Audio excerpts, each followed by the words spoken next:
तो यही सबने कटवाई है, हमने सबका नाम ले लिया है। हाँ,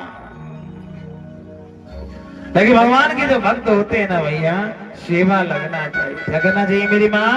सेवा। अच्छा, कौन कौन भगवान जी की सेवा करना चाहेगा? जरूर हाथ करिए।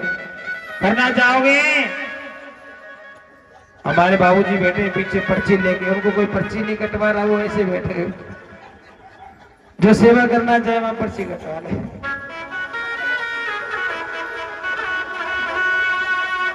क्या भाई, सेवा ही तो करनी है। अरे क्या दिक्कत आ रही है? पर्ची तो कटवा ले, 5 रुपया की कटवा लीजिए।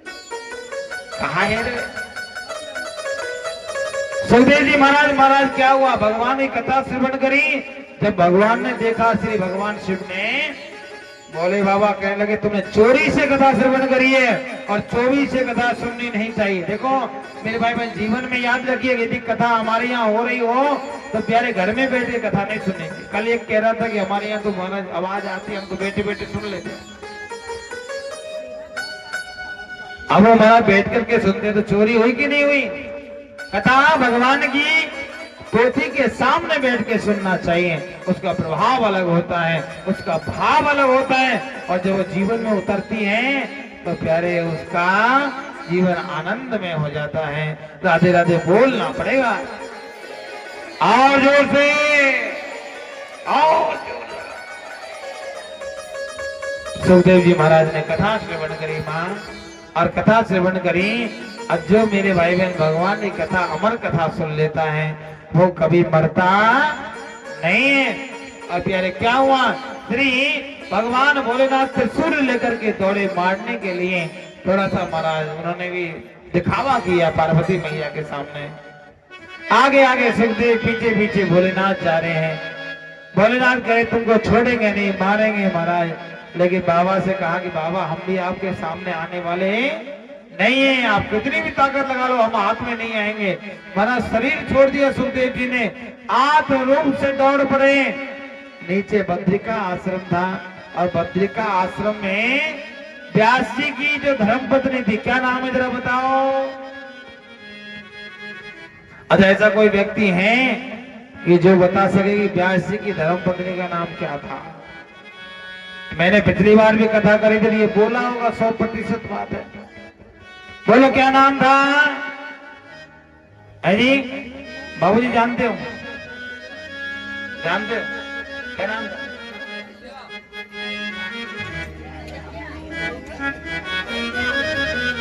अहिल्या।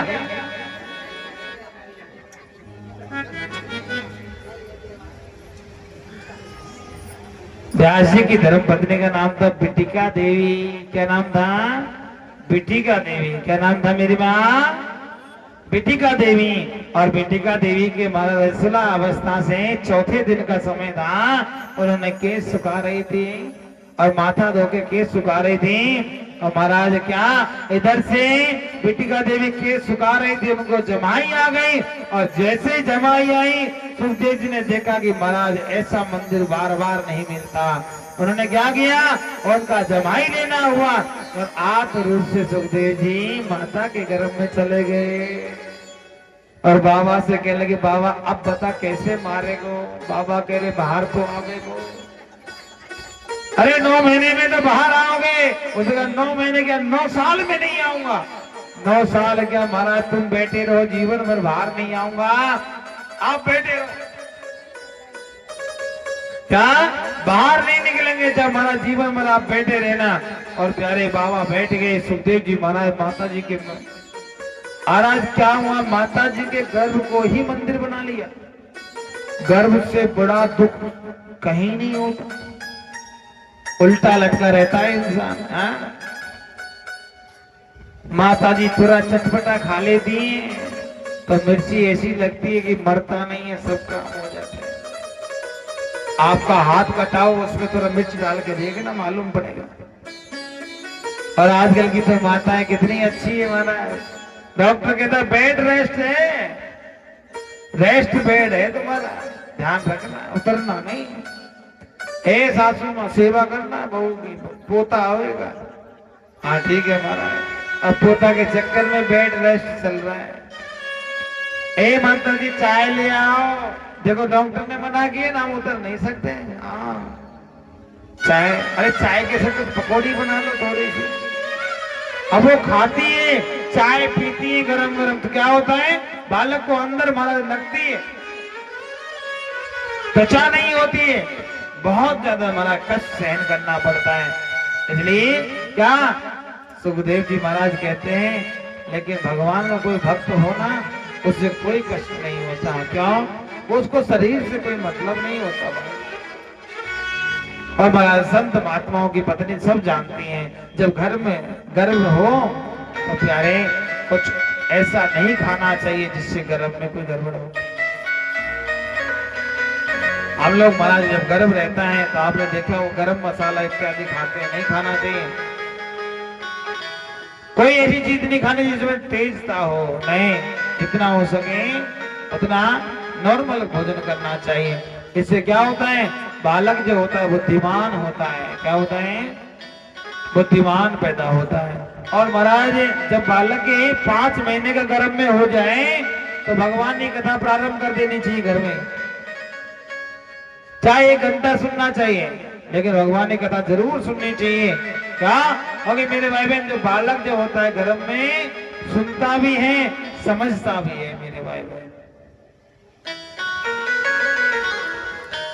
आपको याद होगा महाभारत काल में अभिमन्यु ने माता उत्तरा के जो माता, उनकी जो माँ थी, उनके गर्भ में ही चक्रव्यूह को भेदन करना सीख लिया था। क्या करना सीखा था? जो चक्रव्यूह था, चक्रव्यूह का भेदन करना सीख लिया। और प्यारे जब बाहर आए तो मालूम पड़ा कि महाभारत में उन्होंने प्यारे चक्रव्यूह का भेदन करना तो सीख लिया। माता जी को नींद आ गई, आगे अर्जुन ने कुछ सुनाया, लेकिन वो सुन ना सकी, तो वो ही नहीं सुन सका और वो मारा गया था। अभिमन्यु की पत्नी का नाम था उत्तरा, उनके गर्भ से परीक्षित का जन्म हुआ। राधे राधे बोलना पड़ेगा, और जोर से, और जोर से, और जोर से। अभिमन्यु की माता जी का नाम क्या था भैया? सुभद्रा। अब कुछ तो जानकारी है भैया, मानना पड़ेगा। लेकिन मेरे भाई बहन, जो गर्भ होता है ना, वो बहुत बड़ा अच्छा मंदिर भी बन सकता है। कब? जब उसमें कोई भक्त हो। अब महाराज व्यास जी की जो पत्नी है, उसके गर्भ में मंत्रों की आवाज आती है। 1 साल निकल गया, 2 साल निकल गए, 3 हो गए, पूरा 10 साल निकल गया।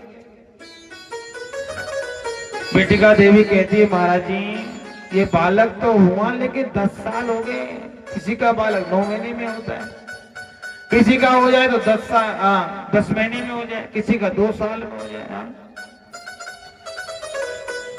भाई अलग अलग योनियों में अलग अलग बच्चों का गर्भ होता है। जैसे कि हाथी का बालक शायद 2 साल में होता है मेरे को, ऐसे ही मेरे भाई बहन क्या होता है, अलग अलग योनियां होती हैं। लेकिन हमारे यहाँ मानव जीवन में इतना कुछ तो गड़बड़ है। तो कहा भैया बाहर आओगे, अंदर से आवाज आ गई, कहा कि बाबा मैं बाहर नहीं आऊंगा। क्यों? ये विष्णु की माया मुझे घेर लेगी और सामने ये बाबा बैठा, ये मुझे मार देगा, इसलिए मैं बाहर आने वाला नहीं हूं। महाराज बाबा को प्रणाम किया, भोलेनाथ आप हमारे घर से चले जाइए। क्या? जब तक आप नहीं जाओगे हमारे बालक नहीं आएगा, और बालक नहीं आएगा तो हमारे आगे जीवन है। हमने सोचा है कि बेटा बेटी का चेहरा देख करके जाना है। बाबा ने कहा हम तो मारने के लिए बैठे हैं। उसने कहा बाबा माफ करो ना, एक बालक है। बाबा ने कहा ठीक है, हम आशीर्वाद देते हैं, तुम्हारा बेटा तपस्वी, मनस्वी, यशस्वी, तेजस्वी, अनेक अनेक विभूतियों से विभूषित रहेगा। और महाराज वहां से वो चले गए। इधर प्यारे व्यास जी महाराज ने जन्म लिया, उससे पहले सुखदेव जी ने जन्म लिया, उससे पहले मेरे भाई बहन भगवान विष्णु ने भी आके बोल दिया कि मेरी माया तुमको नहीं सताएगी। जैसे जन्म हुआ सुखदेव जी महाराज का, जैसे ही जन्म हुआ, जन्म होते न तो माँ को माँ कहा, न पिताजी को पिताजी कहा, ना माँ को माँ बोला, ना पिताजी को पिताजी बोला। तुरंत महाराज उठे और उठ करके निकल गए। अब आप कहोगे नन्हा सा बालक चलना भी सीख गया क्या? समय का प्रभाव, भक्ति का प्रभाव, मंत्रों का प्रभाव कि बालक के जो शरीर की जो संरचना थी वो बालक के जैसे ही थी। जब वो प्रकट हुए, क्या हुए? जब वो प्रकट हुए बालक के जैसे थे और जैसे ही माना धराधाम पर पधारे उनका शरीर मानो जैसे 12 साल के थे 12 साल का हो गया। अब तो प्यारे वो चलने लगे आगे आगे, सुखदेव जी पीछे पीछे। व्यास जी बेटा देखो ना, व्यास जी जा रहे हैं, आवाज लगा रहे हैं। सुखदेव जी ने देखा कि इनको यदि पिताजी बोल दिया तो उनको माताजी बोलना पड़ेगा।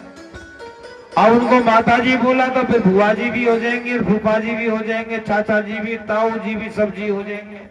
इसलिए किसी को पिताजी बोलना ही नहीं है। और वहां से निकल पड़े और प्यारे जंगल में जाकर के भगवान की तपस्या करने लगे। राधे राधे आपको बोलना पड़ेगा मेरे भैया, और जोर से बोले वामन भगवान की। क्या कि मेरे भाई बहन सुखदेव जी महाराज वहां से निकले हैं और निकल करके महाराज जंगलों में जाकर भगवान की तपस्या करने लगे। और प्यारे एक दिन जब भगवान श्री ठाकुर जी के परम लाडले वैष्णव भक्त श्री परीक्षित जी महाराज को श्राप लगा, क्या लगा? श्राप लगा। तो मेरे भाई बहन क्या हुआ? श्री सुखदेव जी महाराज ने जाकर के उनको भगवान की श्रीमद् भागवत कथा का, महापुराण का पाठ सुनाया और परीक्षित को भी अमर बना दिया। राधे राधे बोलना पड़ेगा मेरी मां। ये जो परीक्षित है ना, ये परीक्षित है, ये भगवान का वैष्णव भक्त है। क्या है? वैष्णव भक्त है। पांडवों के कुल में जन्म लिया मेरे भाई बहन। जब सारा महाभारत समाप्त हो गया, सभी लोग मारे गए, भगवान के पांडवों के 5 पुत्र थे वो अश्वत्थामा के द्वारा मारे गए। अश्वत्थामा पकड़ा गया। लास्ट में उत्तरा के गर्भ में अश्वत्थामा ने ब्रह्मास्त्र लाया, उससे भगवान ने रक्षा करी। और महाराज अंत में श्री परीक्षित जी महाराज का प्रादुर्भाव हुआ। परीक्षित ऐसे बहुत ही अच्छे बालक हैं, लेकिन उनको केवल याद है कि जिसने मेरे माँ के गर्भ में जाकर के मेरी रक्षा करी है वो कहाँ है। भगवान ने छोचक लेके आए ना मेरी मैया, तो भगवान को देखते ही पहचान गया, इसने मेरे गर्भ में जाकर के रक्षा करी थी। और जब से भगवान के चरणों की तरफ दौड़ा, भगवान ने उठा लिया और महाराज ऐसे हाथ फेरने लगे सर पर और कहा, आज से तुम्हारा नाम परीक्षित होगा। क्या होगा मेरी माँ? इधर परीक्षित का जन्म हो गया। पांडव लोग अभी भी उदास रहते हैं। क्या रहते हैं मेरी माँ? अभी भी उदास रहते हैं। भगवान ने देखा कि ये पांडव लोग उदास हैं, क्या करना चाहिए? इनको कोई ज्ञान देना चाहिए। तो भगवान ने एक बार ज्ञान दिलाया था, किसका? भीष्म पितामह के द्वारा। किसके द्वारा? भीष्म पितामह के द्वारा। लेकिन भगवान ने फिर से ज्ञान दिया। क्या दिया? इदानी धर्मानि राज धर्मानि मोक्ष धर्मानि वागसं श्री धर्मानि भगवान् धर्मानि समास व्यास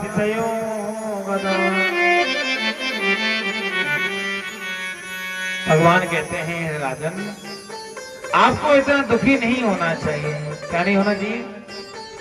और इससे कह रहे भैया एक बात बता, हमारा कितना बड़ा परिवार था, कुटुंब था। हमारी बड़ी माँ के एक नहीं, दो नहीं, 100 भाई थे। कितने थे? 100 भाई थे। आजकल की माओ के तो एक ही बेटा होता है कि नहीं? तेरा तो गांधारी से भी कम हो गया। गांधारी के कितने बच्चे थे? बोलो ना, 100 बालक थे। बोलो। आप कहोगे कि महाराज हमारे तो जीवन भी 100 साल का नहीं है, बालक 100 साल के कैसे है? भाई बालक 100 कैसे हो सकते हैं? पहले मेरे भाई बहन मानते हैं कि प्यारे उस समय का जीवन 1000 साल का हुआ करता था। कितने साल का? 1000 साल का जीवन हुआ करता था। क्या? पांडवों के समय में कितने साल की जिंदगी? 1000 साल। हमारे नंद बाबू कितने जिए थे? गोपाल जी मालूम है? कई लोग बताते हैं कि 600 साल के आसपास नंद बाबा का जन्म हुआ। कितना? अब जरा बताइए, जो 600 साल जीते, और वो भी महाराज पहले होता था स्वेच्छा से शरीर त्यागते थे, ऐसे नहीं आजकल का इंसान ना मरे तो महाराज जिंदा ही अमर रहना चाहेगा, वो कहता मरना ही नहीं है। पहले अपने आप जीवन त्याग दिया कर। आज भी होता है ये सब काम। क्या? तो जैनी महात्मा होते हैं, जैन मुनि संत होते हैं, वो लोग क्या करते हैं? हाँ जी, वो लोग आज भी वो देखते हैं कि हमारी बढ़िया घड़ी आ रही है और महाराज हमें अब मरने के लिए तैयारी करनी चाहिए। क्या करते हैं? 3 महीने पहले भोजन त्याग देते हैं, स्वस्थ रहते हैं, कोई कमी नहीं होती, लेकिन मरना खुद तय करते हैं। बोलिए ना। आजकल मेरे भाई मैंने देखा है, यदि विवाह करना है तो क्या करते हैं? बोलो, मुहूर्त निकलता है क्या? विवाह करते हैं तो मुहूर्त निकलता है कि नहीं निकलता? मकान का, जमीन का, यदि हमें नीम का पूजन करना है, मकान बनाना शुरुआत करना है तो क्या करते हैं? पंडित जी से मुहूर्त निकलवाते हैं। जन्म का मुहूर्त होता है, नामकरण संस्कार का मुहूर्त होता है, यज्ञोपवीत संस्कार का मुहूर्त होता है, हाँ, कर्ण भेदन संस्कार का मुहूर्त होता है, यहाँ तक विवाह संस्कार का मुहूर्त होता है, तो मरने का भी मुहूर्त निकालना चाहिए। भाई मरने में एक दिन तो सबको मरना है। अरे कौन कौन नहीं मरेगा? जब ऊपर हाथ करो तो सब मरेंगे। अरे आया है सो जाएगा राजा रंग फकीर, कोई सिंहासन चढ़ चला, कोई बांधे जात जंजीर। आया है वो सब जाएगा, कोई रुकने वाला नहीं है। कोई बैठ के जाएगा, हंसता खिलता हुआ जाएगा, और कोई बंधा हुआ जाएगा, रोता हुआ। अच्छा कौन कौन ऐसे हैं जो रोते हुए जाना चाहते हैं? नहीं जाना। कर से करम करहु विधिना, ऐसे कर्म करिए जिससे मेरा गोपाल खुश हो जाए। क्या हो जाए? जिससे मेरा कन्हैया खुश हो जाए। तो ऐसा कर्म करो महाराज। देखो कई माताएं बैठी हैं जिनकी उम्र 50 से ऊपर है, और कई ऐसी भी बैठी है जिनकी उम्र 60 से ऊपर है, और कईयों की तो 70 पार कर रही है। अब 70 वारियों को जरा सोचो कि कब जाना पड़ेगा, मालूम है क्या? या सर्दी झेले कि झेले ना झेले। एक माता जी हमसे बोली, गुरुजी आपने बड़ी अच्छी कथा सुनाई, हमने सुनी, बहुत आनंद आया। अब आगे मिलेंगे कि नहीं मिलेंगे मालूम नहीं, आप कब आओगे, हम रहे कि नहीं रहे। मैं तो कहनो का चाह रही हूँ, हमारी दक्षिणा ले लो 100 रुपया, हमारी दक्षिणा है, आप रख लो, हमारे पास इतना ही है। हमें इतना आनंद आया मैया की दक्षिणा लेते समय। मैया ये दक्षिणा का बेटा तो लाई ना, लाला बेटा तो नहीं ली महाराज। अच्छा बहुते लाई? नहीं लाई, मैंने छुपा के रखी थी बहुत दिन से। क्या थी? बहुत पुराना नोट था मेरे भाई। वो नोट मेरे पास आज भी है। क्या? वो नोट मेरे पास आज भी है, और मैं उसको सदा रखता हूं मेरे पास में महाराज। क्या रखता हूं? मेरे पास रखता हूं। क्या? तो कभी कभी वो माता जी मुझे याद आ जाती है। बहुत पुराना नोट था मेरे भाई बहन, ऐसे नोट था। तो ऐसा ये पुराना चलता था ना उस समय, ऐसा नोट था। याद है? इतना लंबा होता था, लगभग 1970 के आसपास का। वो माता जी का आज भी वो दक्षिणा रखी है महाराज मेरे पास में। मैं ऐसी कई दक्षिणा संजो के रखता हूँ जो मुझे कई माताएं देती हैं, और जब उनका भाव होता है ना, वो भाव इतना बलवती होता है, इतना अच्छा लगता है कि उनकी दी हुई दक्षिणा जो होती है महाराज, जब जब वो दिखते तब तब वो याद आती है। क्या होता है? तब तब वो याद आती है। राधे राधे बोलना पड़ेगा और जोर से। अच्छा जिनकी 70 हो गई है वो ध्यान रखिए अगले साल के लिए। बढ़िया से रहियो मेरी अम्मा। ओढ़ भीड़ के रही है। दिसंबर और जनवरी 2 ही महीना खतरनाक है। लेकिन भगवान की कथा एक बार कोई सुन ले वो अमर हो जाता है। भगवान श्री ठाकुर जी कहते हैं देखो आप राजा हो और राजा को क्या करना चाहिए? हाँ जी, राजा को सबसे पहले राज धर्म का पालन करना चाहिए। क्या करना चाहिए मेरे भाई बहन?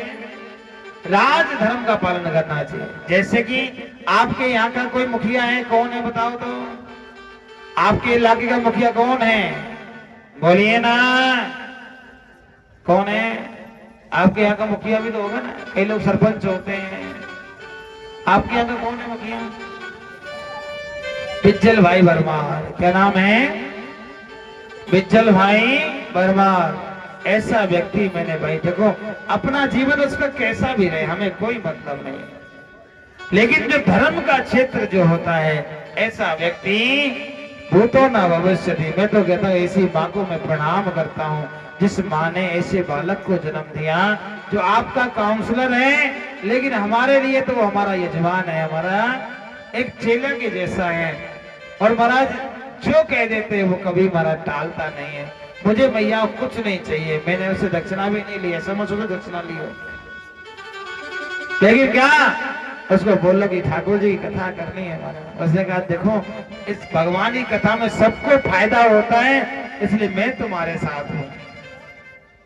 और सच्चाई तो ये है मेरी भाई बहन, क्या इस कथा को करवाने के लिए सबसे पहला कोई कार्य किया है किसी ने तो उसने किया है। क्या किया है? सबसे पहला कोई काम किया है तो उसने किया है मेरे भाई बहन। एक बार जोरदार उस व्यक्ति के लिए ताली हो जाए। वो वाकई है कि है नहीं यहाँ पे, वो आया भी नहीं है, जरा सोचिए महाराज, आया नहीं है फिर भी साथ रहता है। क्या कहता है? महाराज चिंता क्या को करते, फोन तो है ना, कोई कष्ट हो तो बोल दो, कोई आपको लगे आपको कुछ समस्या आवे तो खट से बोल, कोई टेंशन नहीं। मुझे आज भी याद है महाराज, कब से पूरा हमारी कथा कब पूरी हुई है? 25 से हुई थी। 25 तारीख के दिन मेरे भाई बहन कथा प्रारंभ हुई, लेकिन प्यारे 25 तारीख से पहले और कई सुविधाएं जुटानी होती हैं, जैसे टेंट लगाना है और कई समस्याएं होती हैं। टेंट लगवाने का काम हमारे बिजल भाई ने किया, यदि वो नहीं होते तो शायद टेंट नहीं लगता।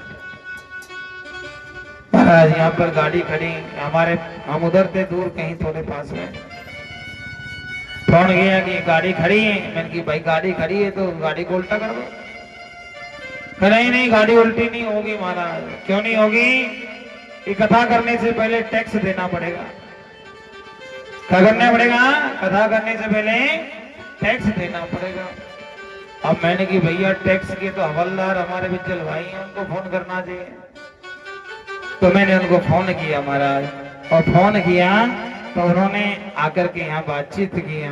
अब जरा सोचिए, एक भगवान की कथा करने के लिए यदि पैसा देना पड़े तो जरा सोचिए शुरुआत हुई कि नहीं हुई।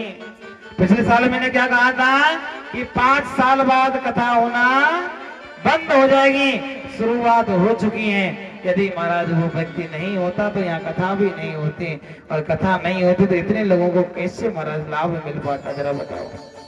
अच्छा मैं आपसे पूछना चाहता हूँ, कथा होने से फायदा होता है कि नुकसान? बोलो ना, फायदा होता है कि नुकसान? फायदा होता है ना, तो कथा होती रहनी चाहिए। मैं तो कहता हूँ भगवान की कथा साल 2 साल में अपने यहाँ करवाते रहने चाहिए। जरा सोचिए, एक कथा करवाने के लिए लगभग 3 से 4 लाख रुपए लगता है। क्या लगता है? 3 से 4 लाख रुपया लगता है। अभी आपने देखा होगा एक बहन हमारी आ रही थी बरसाने से, क्या नाम था उस बहन का? कथा करने आ रही थी यहाँ पे, मोनिका, मुरलिका बहन यहाँ कथा करने आ रही थी। लगभग 2.5 से 3 लाख रुपए इकट्ठा हो गया था, लेकिन फिर भी कथा नहीं हो पाई। क्यों नहीं हो पाई? क्योंकि पहले खर्चा इतना होता है भगवान की कथा कराने का। क्या? अभी कथा करना बहुत मुश्किल काम है, लेकिन फिर भी आपके 500 रुपए में, आपके 1100 रुपए में भगवान की कथा आपको मिल रही है, तो ये लाभ मेरे भाई बहन छोड़ना नहीं चाहिए, ये फायदा ही है। कि आपको 500, मैं कहता हूँ 500 भी मत दीजिए ठाकुर के लिए, आप 500 भी मत दीजिए, लेकिन भगवान ने कथा श्रवण करी है। क्या? जिसके घट में मेरा गोपाल बैठेगा वो दान करेगा, और नहीं बैठेगा तो वो कथा सुनेगा, और कथा सुन के सबका लाभ होता है, किसी एक का नहीं होता। और मेरी माताओं, मैं तो आपसे कह के जाता हूँ, आप लोगों से छोटा छोटा सहयोग लेके मैंने एक छोटा सा नन्हा सा घर बनाया है गांव धोरेरा वृंदावन के पास, और उसमें मैं आपको कह रहा हूं कि आप जब आओ तब कथा करो, करवाओ। क्या? कभी कोई शुल्क नहीं, रहने का शुल्क नहीं, खाने का कोई शुल्क नहीं है। भगवान की कथा का तो बहुत बड़ा शुल्क होता है।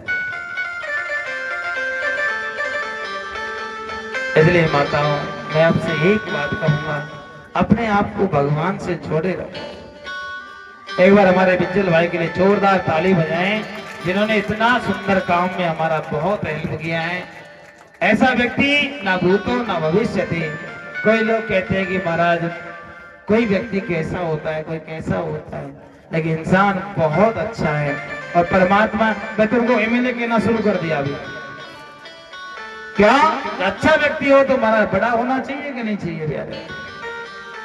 मैं तो कहता हूँ परमात्मा उनको अगला एमएलए बनाए, काउंसलर से एमएलए बनाए, तो काउंसलर के बाद एमएलए होता है। राधे राधे बोलना पड़ेगा, और जोर से, और जोर से। ठाकुर जी महाराज,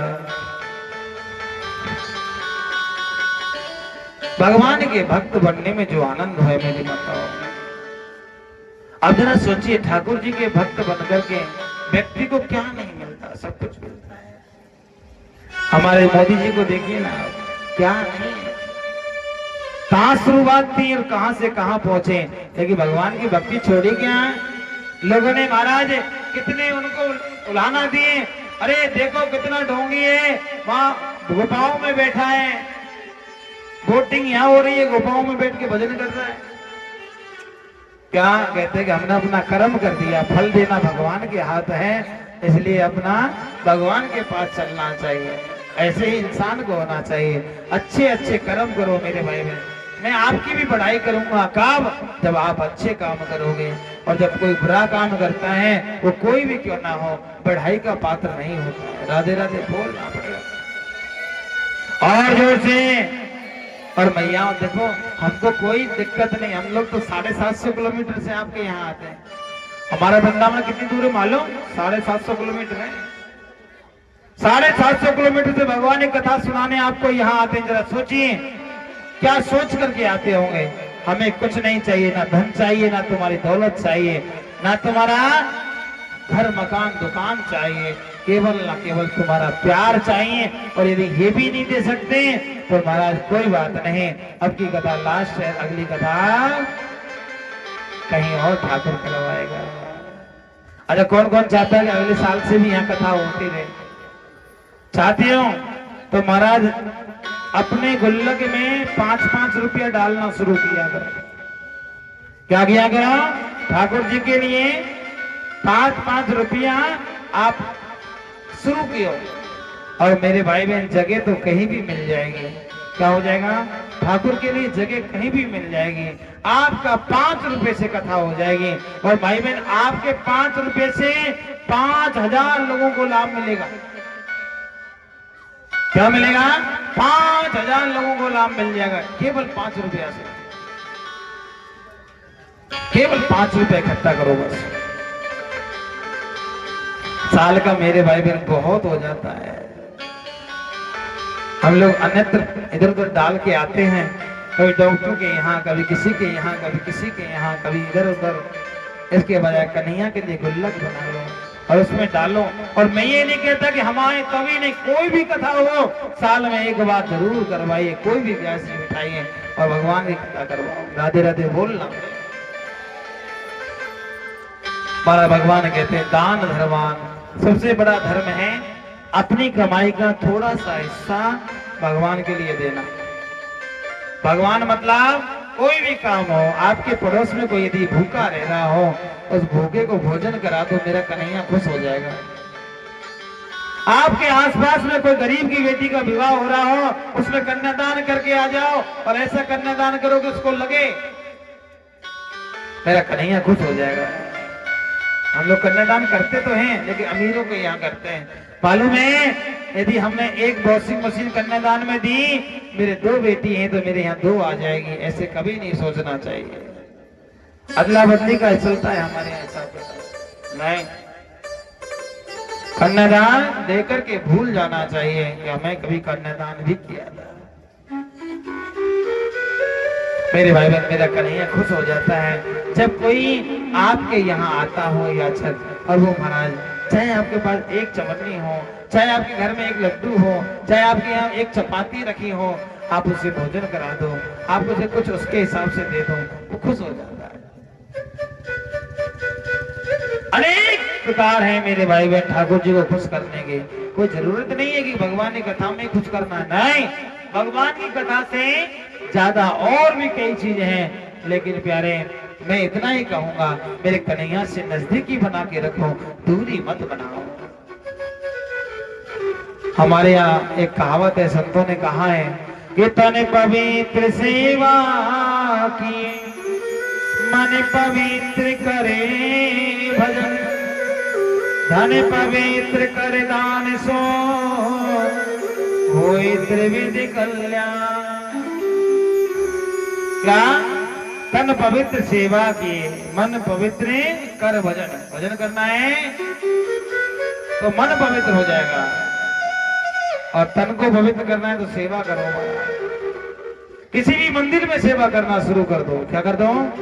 मंदिर में सेवा करना शुरू कर दो।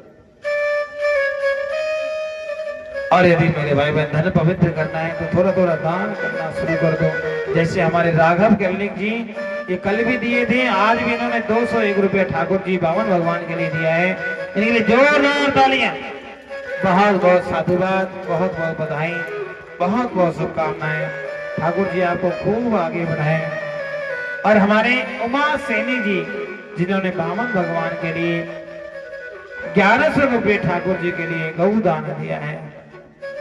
गाय तो नहीं आती, लेकिन कोई नहीं, ठाकुर जी की कृपा आपको खूब बहुत बहुत मिले। भगवान आपके जीवन में खूब खुशियां प्रदान करें, हम वही आशीर्वाद देते हैं। उमा सैनी जी के लिए एक बार जोरदार ताली बजाएं, जिन्होंने 1100 रुपया भगवान के लिए दिया। बहुत बहुत शुभकामनाएं, बहुत बहुत साधुवाद, बहुत बहुत बधाई।